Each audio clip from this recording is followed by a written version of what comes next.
नमस्कार, welcome to Tanushree's kitchen कट्टा. आज मी तुम्हाला गोडा मसाल्याची लोकाग्रहस्थ फरमाईश आहे लोकांची, म्हणून मी गोडा मसाल्याची रेसिपी तुमच्याबरोबर शेअर करणार आहे. त्याच्यासाठी लागणारे साहित्य आहे 1 किलो जवळजवळ गरम मसाला, गोडा मसाला करण्यासाठी अर्धा किलो धणे, 10 ग्रॅम जायपत्री, 100 ग्रॅम खोबरे, 100 ग्रॅम जिरे, 50 ग्राम शहाजिरे, 10 ग्रॅम मसाला वेलची, 20 ग्राम दालचिनी, 20 ग्राम चक्री फूल, 20 ग्राम लवंग, 10 ग्रॅम दगडफूल, 100 ग्रॅम तीळ, 50 ग्रॅम खसखस, 20 ग्राम तमालपत्र, 20 ग्राम काळी मिरी आणि 4-5 हळकुंड आणि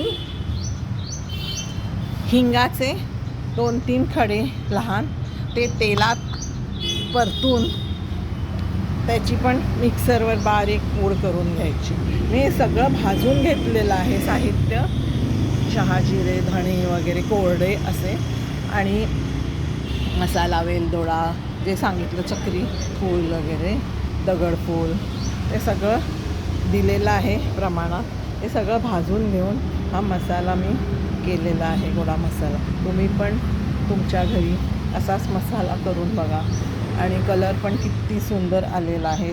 चाळून घ्यायचा असेल तर चाळूनसुद्धा घेऊ शकता आणि तुम्ही स्टोअर करू शकता वर्षभर.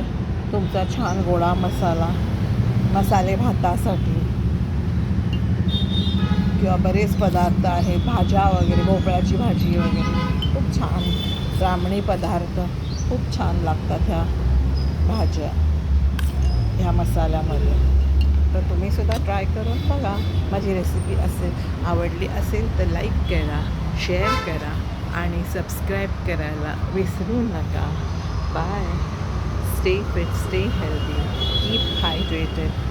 C you in my next video.